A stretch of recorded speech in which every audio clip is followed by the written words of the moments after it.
నా పేరు జనిపల్లి సుబ్బరాజు అండి. నా సోదరుడు జనిపల్లి శ్రీనివాసరావు అలియాస్ కోడికత్తి. కేవలం జగన్మోహన్ రెడ్డి గారు ఎలక్షన్లో లబ్ధి పొంది నా సోదరుడైన నా తమ్ముడు కోడికత్తి కేసు అని పెట్టి లబ్ధి పొంది ముఖ్యమంత్రి అయ్యారు. ఆయన 5 సంవత్సరాల నుంచి నా సోదరుడైన శ్రీనివాసరావుని జైలు నుంచి విడుదల కావట్లేదు. ఈయన కోర్టుకి వెళ్ళరు, సాక్ష్యం చెప్పరు. ఒకవేళ మా లాయర్ గారు ఎంత కృషి చేసినా కోర్టులు కూడా మరాయించాయి.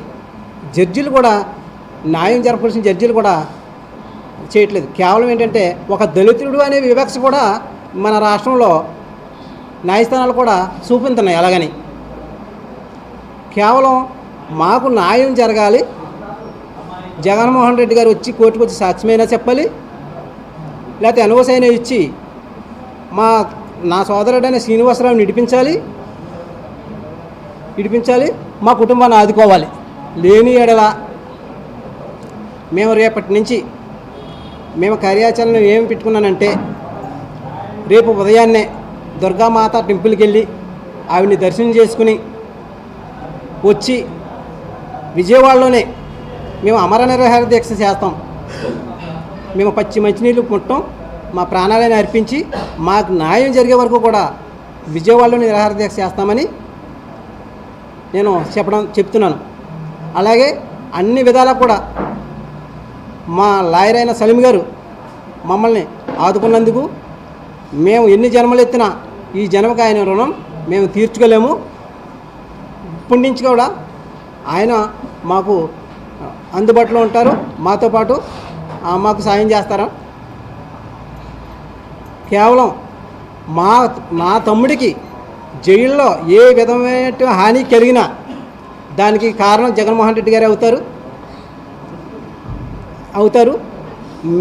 మేము మాకు మైనార్టీ సంఘాలు, దళిత సంఘాలు, ప్రజా సంఘాలు కూడా మాకు మద్దతు ఇస్తాయి, మా వెంటనే ఉంటాయి. ఆ బలం మాకుంది. మేము న్యాయం జరిగే వరకు కూడా విజయవాడ వదిలిపెట్టి వెళ్ళము.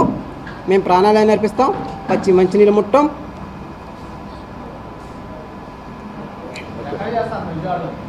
ఎక్కడన్నది రేపు దుర్గామాత టెంపుల్కి వెళ్ళి దర్శనం చేసుకుని వచ్చి ఎక్కడ అన్నది కార్యాచరణ అప్పుడు చెప్తాం.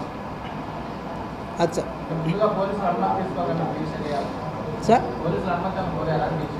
అనుమతులు కోరటానికి పోలీసు వారు ఇంటికాడ ఉంటేనే ఇల్లు గడప దాటకుండా అరెస్టులు చేసేస్తున్నారు సార్. పోలీసు వారికి తెలియదా న్యాయస్థానాలు ఏం చేస్తున్నాయో తెలియట్లేదా?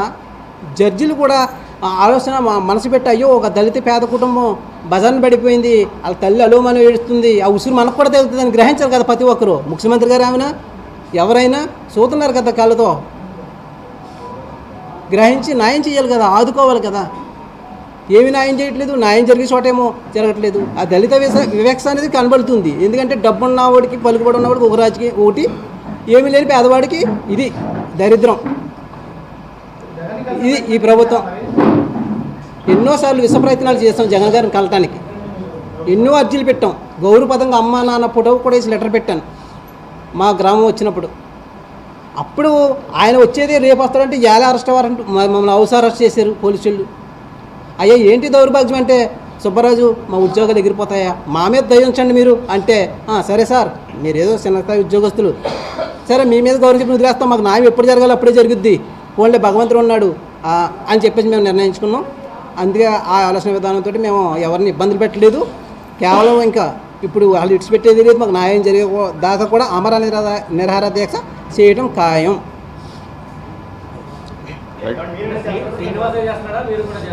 శ్రీనివాసు ఫోన్ చేసి చెప్పాడు, అన్నయ్య నా పరిస్థితి బాగాలేదు, నేను రేపటి నుంచి